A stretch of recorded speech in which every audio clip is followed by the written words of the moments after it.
Você acredita que ser gay é pecado? Então ouve isso. Olha, é inegável, né? A relação entre Bíblia e homossexualidade sempre gera, assim, um debate muito acalorado. Muitas vezes a gente vê que parte de interpretações bem literais mesmo. Sim, muito literais. Mas será que a história acaba aí? A nossa proposta hoje é ir um pouco mais fundo. Investigar o que as escrituras, sabe, o que elas realmente dizem. Tentar desvendar o contexto daqueles versículos mais polêmicos. Exato. E refletir sobre o coração da mensagem de Jesus, né? Para hoje. Isso, qual seria a aplicação hoje? Bom, começando pelo Antigo Testamento, as passagens que todo mundo cita logo de cara são de Levítico, né? Lá no capítulo 18, verso 22, está escrito: Não te deitarás com um homem como se deita com uma mulher. É abominação. E depois em Levítico 20.13 vai além. Fala tem pena de morte para esse ato. Pois é, e essa pena de morte é que pega para muita gente. Isso não indicaria uma gravidade moral extrema, tipo algo além de uma regra só cultural da época. Essa é uma questão central, sem dúvida. Mas a gente precisa situar Levítico, sabe? Era um código de santidade. A ideia era que Israel se diferenciasse das práticas dos povos vizinhos, os pagãos. Muitas dessas práticas estavam ligadas à idolatria, a rituais de fertilidade. Entendi. Uma questão de identidade do povo ali. Exatamente. E sobre a palavra abominação, o termo hebraico é toeba. E o que surpreende, talvez, é que essa palavra era usada para um monte de coisa diferente. Desde idolatria, que é grave, até comer certos alimentos, tipo camarão, sabia? Ou usar roupas com tecidos misturados. Comer camarão era toebá. Nossa. Sim, então muitas vezes touba indicava mais uma impureza ritual ou algo que culturalmente não era aceito naquele contexto, sabe? Nem sempre um pecado moral absoluto como a gente tende a pensar hoje. Faz sentido. E a pena de morte? Pois é, a pena de morte também era prevista para várias outras coisas na lei mosaica. Adultério, desrespeitar pai e mãe, até trabalhar no sábado podia dar pena de morte. Trabalhar no sábado? Caramba! É. E aí entra a teologia cristã, né? Especialmente o livro de Hebreus, capítulo 8, verso 13, que fala da nova aliança em Cristo. A visão cristã predominante é que essa nova aliança superou a aplicação literal dessas leis cerimoniais e civis do Antigo Testamento. Entendi. Então pegar só essa proibição de Levítico hoje, tirar do contexto cultural, ignorar o significado real de Touba e a mudança com a nova aliança, fica parecendo que a gente está pensando um versículo fora do lugar, né? Exato. Corre o risco de usar um texto antigo para justificar uma postura atual sem ter uma coerência teológica maior. Fica a pergunta, né? Por que aplicar essa lei cerimonial específica e não as outras centenas que estão lá no mesmo livro? Justamente. E essa complexidade toda leva a gente a pensar, tá, mas e os primeiros cristãos? E Paulo? Como eles lidaram com isso no Novo Testamento? Boa! Vamos para Paulo, então. Romanos 1, essa é outra passagem muito usada. Ele fala de pessoas que trocaram relações naturais por outras. Muita gente lê isso como, pronto, condenação direta e universal da homossexualidade. Como a gente entende isso no argumento geral de Paulo ali? É fundamental ler o capítulo inteiro. O foco principal de Paulo em Romanos 1 é a idolatria. É a humanidade se afastando do Criador para adorar a criatura, a criação. Ah, o foco é idolatria? Sim, e os comportamentos que ele descreve, incluindo os sexuais, são apresentados quase como uma consequência disso, um sintoma visível dessa desordem espiritual que vem da idolatria. Entendi, como resultado. Isso. E sobre o uso natural. No pensamento antigo, o sexo estava muito ligado à procriação, né?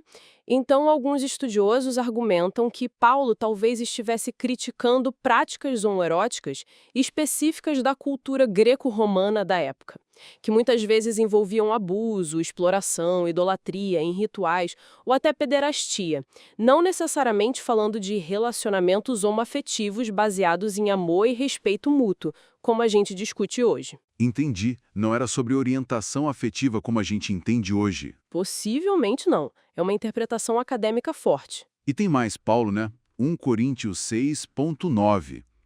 Ali aparecem umas palavras gregas bem complicadas.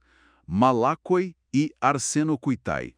O que são elas? Sim. E aí, meu amigo, a gente entra num quebra-cabeça mesmo para quem traduz a Bíblia. Malakoi literalmente significa macio, suave. Era usado de forma pejorativa para falar de fraqueza moral, falta de autocontrole, luxúria, sabe? Ah, tipo alguém mole, sem firmeza de caráter? Exatamente. Ligar isso diretamente à orientação sexual é visto por muitos estudiosos como um anacronismo. É pegar um conceito nosso, moderno, e jogar lá atrás num contexto onde não encaixava do mesmo jeito. Entendi. E o arsenokoitai? Esse parece ainda mais difícil. Esse é mais debatido ainda. É uma palavra super rara, talvez Paulo até tenha criado ela, juntando palavras de Levítico. O significado exato, incerto. Tem várias interpretações possíveis. Algumas ligam não à orientação em si, mas a atos de exploração sexual, talvez prostituição masculina, abuso de poder econômico, ou relações onde havia uma desigualdade muito grande, tipo senhor e escravo. Nossa, então não há um consenso.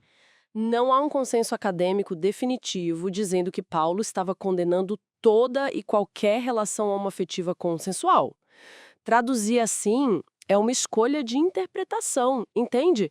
Não é a única opção válida. Caramba, pensar que essas palavras podem se referir à exploração, a abuso, e não a relacionamentos de afeto genuíno, isso muda muito a perspectiva, né?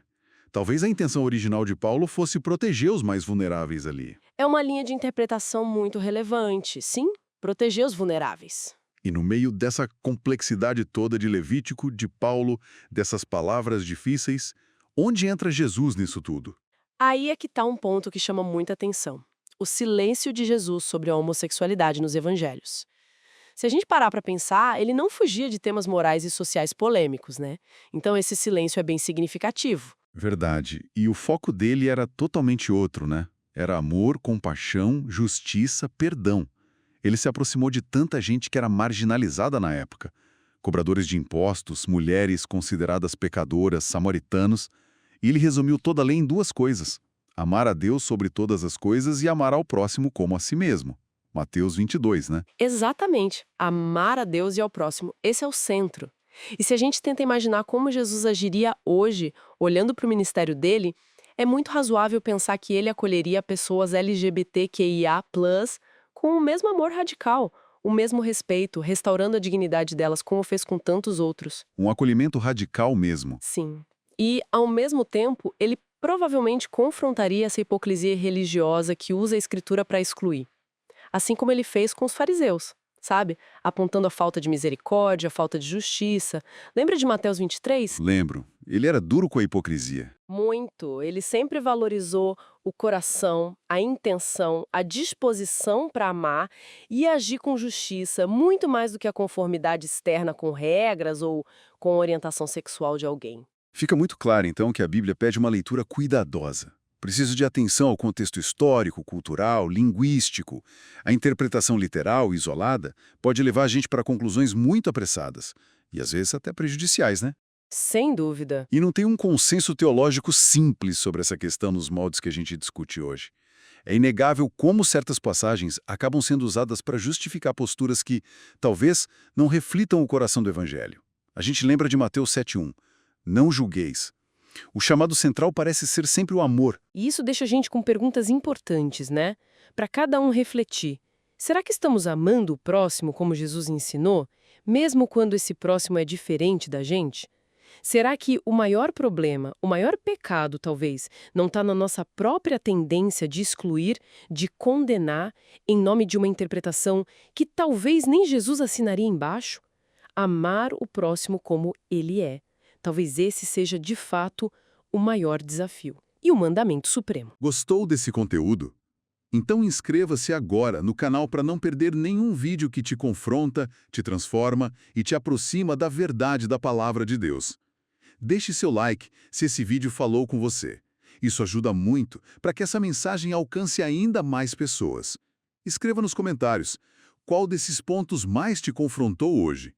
Compartilhe sua experiência, seu testemunho ou suas dúvidas. Nós lemos tudo e respondemos sempre que possível. E não se esqueça, tem um vídeo muito importante aqui do lado que complementa esse tema. Assista agora e continue nessa jornada de despertar espiritual. Que Deus te abençoe e até o próximo vídeo.